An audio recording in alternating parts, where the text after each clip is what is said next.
நாளைக்கு ரத்து பண்ணக்கூடிய நிகழ்வுகள் வாய்ப்பு வந்து அதிகம். சிஎம் அறிவிப்பாருன்னு தான் சொல்லியிருக்காங்க. நேரடியாக தமிழ்நாடு அரசில் பணிபுரியக்கூடிய அனைத்து துறை அலுவலர்கள், ஆசிரியர்கள், பணியாளர்கள், ஊழியர்கள், அடிப்படை ஊழியர்கள் அனைவரையும் ஒருங்கிணைத்த அனைத்து துறை சங்கங்களின் கூட்டமைப்பு மாநில தலைமை ஒருங்கிணைப்பாளர் என்ற அடிப்படையில் இன்று அழைப்பின் பேரில் பேச்சுவார்த்தைக்கு நாங்கள் இரண்டாவது முறையாக மாண்புமிகு அமைச்சர் பெருமக்கள் முன்னிலையில் கலந்து கொண்டு எங்களுடைய 21 அம்ச கோரிக்கைகளை வலியுறுத்தி 21 அம்ச கோரிக்கைகளிலும் குறிப்பாக நிதி சுமையில்லாத கோரிக்கைகள் 15 கோரிக்கைகள் உள்ளது. அதை நிறைவேற்றி தர வேண்டும். மேலும் அனைவரும் எதிர்பார்த்து கொண்டிருக்கின்ற பழைய ஓய்வூதிய திட்டத்தை முழுமையாக நிறைவேற்றி தர வேண்டும் என்ற கோரிக்கையை முன்வைத்துள்ளோம். இதற்கு மாண்புமிகு அமைச்சர் பெருமக்கள் நம்முடைய தமிழ்நாடு முதலமைச்சர் அவர்களிடம் எடுத்து கூறி இதனை நிறைவேற்றி தருவதற்கு உரிய அறிவிப்புகள் வெளியிடுவதற்கு நாளை குறித்த காலமாக இருக்கிறது என்பதை தெரிவித்தார்கள். இந்த நேரத்தில் கிட்டத்தட்ட ஊடகவியல் நண்பர்களும் சரி, காவல்துறை நண்பர்களும் சரி 23 ஆண்டுகளாக தொடர்ந்து பல்வேறு கோரிக்கைகள் வைத்தாலும் பிரதான கோரிக்கையாக இருக்கக்கூடிய இந்த பழைய ஓய்வூதிய திட்டம் நடைமுறைப்படுத்த வேண்டும் என்ற பாங்கோடு அனைத்து துறையைச் சேர்ந்த நண்பர்களும் தோழர்களும் அலுவலர்களும் போராடி வருகின்ற இந்த திட்டத்தை, அதிலும் குறிப்பாக பங்களிப்பு ஓய்வூதிய திட்டத்தை சிபிஎஸ்ஐ ரத்து செய்வதற்கு 23 ஆண்டுகளாக போராடி விரைவில் அதற்கான எல்லையை தொட உள்ளோம் என்பதில் மெத்த மகிழ்ச்சி அடைகிறோம். ஏன்னா அந்த பங்களிப்பு ஓய்வூதிய திட்டம் ரத்தாகிடுது.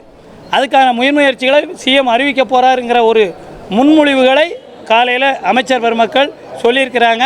இது இல்லாமல் தொடர்ந்து நாங்கள் வச்சுருக்கக்கூடிய 21 கோரிக்கைகளில் எங்களோட பிரதான கோரிக்கைகளாக இருக்கக்கூடிய ஊர்ப்புற நூலகர், அங்கன்வாடி, சத்துணவு மற்றும் கிராமப்புற இடங்களில் பணிபுரியக்கூடிய கிராம நிர்வாக அலுவலர்களின் உதவியாளர்கள் உள்ளிட்டவர்களின் கோரிக்கைகளை பிரதானப்படுத்தியுள்ளோம். அடுத்து ஜூனியர் அசிஸ்டண்ட்டுங்கிற கேட்டகரிக்கு இடையில் இருக்கக்கூடிய முக்கியமான கோரிக்கையை நாங்கள் இதை நீங்கள் நெறிமுறைப்படுத்த வேண்டும் என்று சொல்லியிருக்கிறோம். ஏன்னா இதனால தான் தமிழ்நாட்டில் நிறைய இடத்துல போராட்டங்கள் நடக்குது. இதை தாண்டி இன்று அமைச்சர் பெருமக்கள் பேசும்பொழுது என்னென்ன கோரிக்கைகளை மட்டும் பேசவும் இல்லாமல் இந்த கோரிக்கைகளெல்லாம் நீங்கள் வலியுறுத்த முடியுமோ அதெல்லாம் எங்கள்கிட்ட ரொம்ப பொறுமையாகவும் நிதானமாகவும் எங்களை கேட்டாங்க.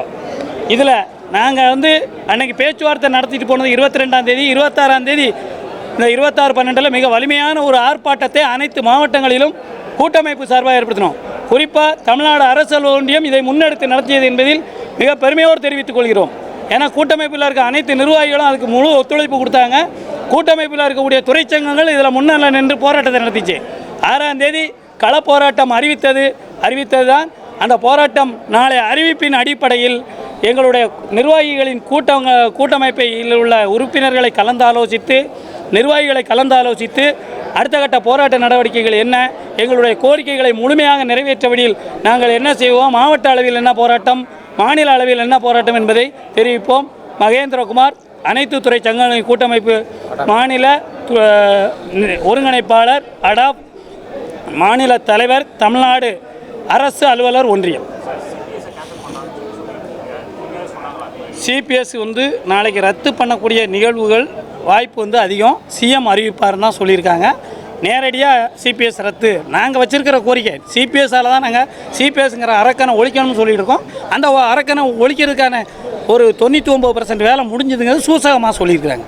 நேரடியாக சிபிஎஸ் ஒழிஞ்சிட்டுன்னு சொன்னேன்னா நாளைக்கு சிஎம் சொன்ன பிறகு தான் நம்ம அதை இதாக எடுத்துக்கணும். எங்களோட ஆதங்கத்தை நான் உங்கள்கிட்ட பதிவு பண்ணதும் ஊடகவியலாளர்கள் எல்லாருக்கும் தெரிவிச்சுக்கணும். Okay, thank you. செய்திகளை உடனுக்குடன் தெரிந்து கொள்ள கீழ்கண்ட கேபிள் மற்றும் டிடிஹெச் நெட்வொர்க்குகளில் எம்நாடு செய்தி தொலைக்காட்சியை காணுங்கள். பாதகம் செய்பவரை கண்டால் நாம் பயம் கொள்ளலாகாது பாப்பா. மோதி மிதித்து விடு பாப்பா, அவர் முகத்தில் உமிழ்ந்து விடு பாப்பா. அண்மை செய்திகளை உடனுக்குடன் தெரிந்து கொள்ள இணைந்திருங்கள் எம்நாடு தொலைக்காட்சியுடன்.